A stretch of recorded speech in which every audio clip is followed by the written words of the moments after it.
What's up, guys? It's Dylan Sider with Kinfolk Carpentry, and today I'm going to be doing some soffit and fascia. A little bit about this project. It is an addition on my own personal house. I haven't done any videos on it just because I've been under kind of a time restraint to keep the thing moving, and I haven't done a lot of the work myself. I hired the framing out and the roof out. I've done like insulating and obviously I've been GCing the project, so making sure everything's kind of on schedule. I installed the windows, but I haven't filmed any of it just because I was like, I need to get this done. And this is actually the third day I've been able to actually work on it instead of client work. So all my work has been done like nights and weekends, and I'm just trying to get done as much as possible. So today I actually have a chance to just work on it a full day, and so I thought I'd film it. And I'm going to do a little walkthrough of the project and show you what's going on.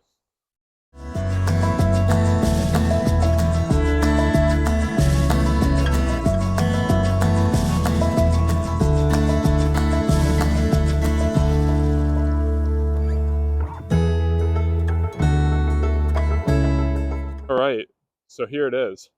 It's about a 500 square foot addition. It's 26 feet long, and it is about 18 feet wide, and it has a full basement under it. So it's been quite the process to get it to this point, but I'll just do a quick walk around and show you kind of all the details of it. In front of my house here. This is kind of my kitchen. So there was a big patio door here with a big deck, and so we ripped all the deck off, and I do have a shot of them ripping the deck off, so I might throw that in there.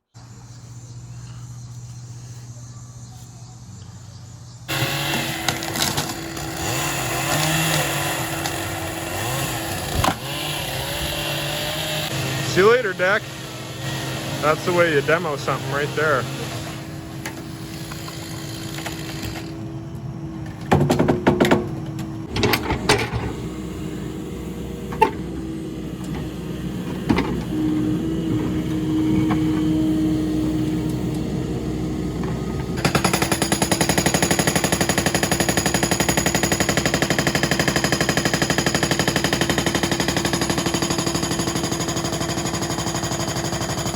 Might throw that in there, but essentially I'm leaving this all closed off until all the dust is done, and then I'm going to rip the patio door out and then kind of tie the two houses together.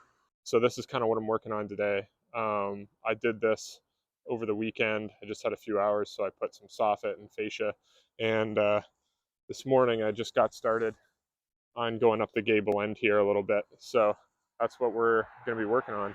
The inside. Went with cathedral ceiling to just give it that kind of big grate feel. Here's the patio door that will be ripped out when I tie the two houses together. This is a 7-inch drop because this house is significantly out of level. It was built like 120 years ago. So in order to tie the two floors together to be perfectly flat, I would have had to build this floor like at a level, and it would have been a nightmare. So that is a 7-inch drop, and that also helped me with getting a little bit higher ceiling as well. The lower I could go, the higher I could go, because there is a roof line up here that this ties into. Yeah, so stairs to a full 8-foot basement. That'll just be a kid's play area. And then the goal is kind of a fireplace in the center here, some built-ins, and just kind of a big family room. So that's the project, and we'll get started outside. All right, getting started here. I have a fine-tooth blade on my circular saw, and I have it in backwards, and that's how I'm cutting all my vinyl soffit. Instead of using snips, I just use snips for, little notches and things like that. This goes a lot faster. So yeah, we're gonna keep on moving along and cut some soffit. So what I'm using to put these up is some small aluminum nails, and I like this thing. I've been calling it a pea shooter. It's basically like a nail set where you can put the nail in, and then you hammer it in. It'll hold the nail for you. So it's an easy way to drive small nails. I've been kind of doing it out here. I've been nailing along there so that my fascia will actually cover all those nails along there. So I'm going to go ahead and put a piece in.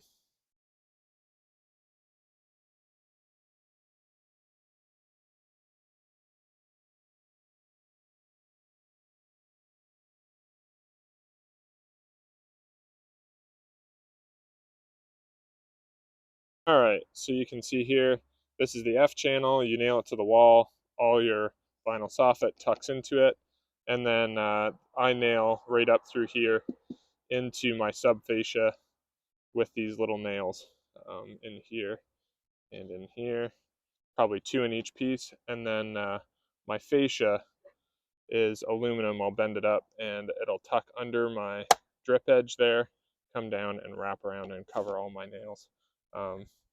And down there you can kind of see it, and that will get a gutter on it, obviously. This is what I'm working on now. I've got the soffit kind of run almost all the way to the gable. I'm going to bend up a bird box here, and I have all my measurements. So essentially it's going to wrap up this, it'll cover this seam a little bit, come down and wrap around here, and then it'll wrap all the way around, and I'll tuck it behind this front fascia here, and then the gable end fascia will come and cover this seam over here. So that's what we're looking to do. So I have my aluminum flat stock cut to rough length. I'm going to add up all these measurements, and I'm going to rip it widthwise, and then I'm going to start bending.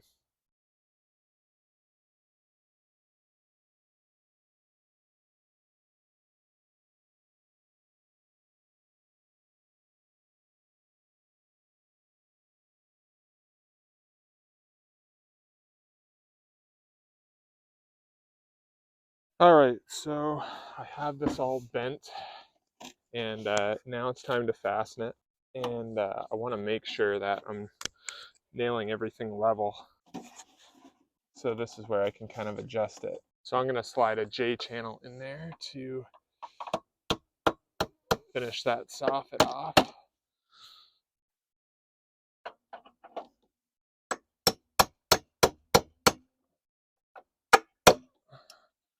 And that'll cover that nail up. And I'll show you after I'm done nailing this, but I bent it around the corner so that my seam is hidden.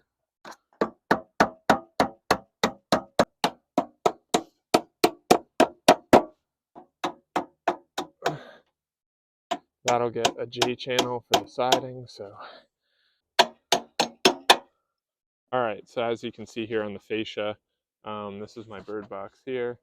I wrapped it around the corner and nailed it, and then this fascia will come and cover that nail up along there. So that's what I'm going to do next. I'm going to do that fascia. Sorry, I forgot to turn my mic on during this set. So right here I'm explaining how I bend my fascia with a double bend in it so that it gives it a little more stability, and it also gives a little better detail along the gable end. And I don't worry about it anywhere where it gets gutter because it'll never be seen, and I don't necessarily need it to not be wavy. And here I'm explaining that going up my gable end, when you go around the peak there with soffit, I just score the back edge of my soffit and bend it around, and then just continue my soffit down the other side. So I'm not adding any J channel in the ridge. It's just continuous soffit all the way around, and that's how I do it.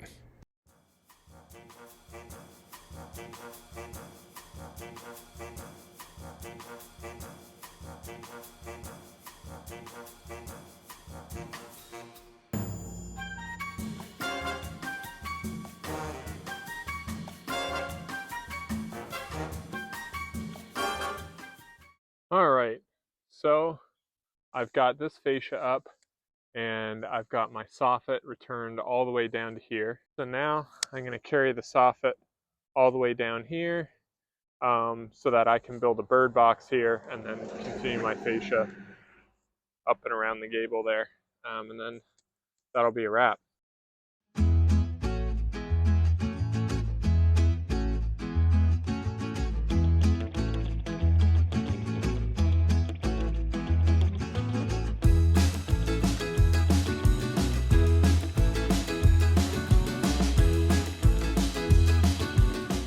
Here's a good example of why I put a double bend in.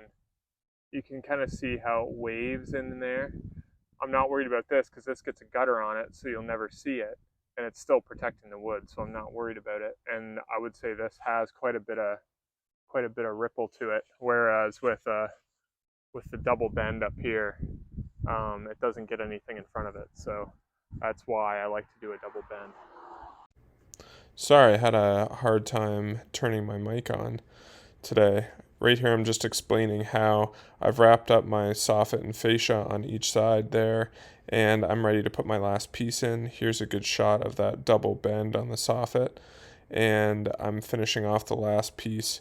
Here I'm showing that I ran this piece long and nailed it so that the seam will cover those nails, and I'll get a nice miter cut there where those two overlap. And that'll wrap this whole gable end up. I'll do a nice shot there. Everything's turning out well. Almost done. All right. This is the last little piece I got to put up.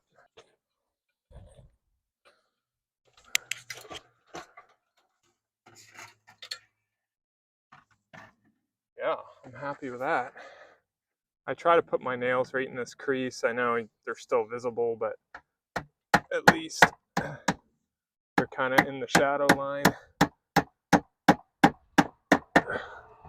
instead of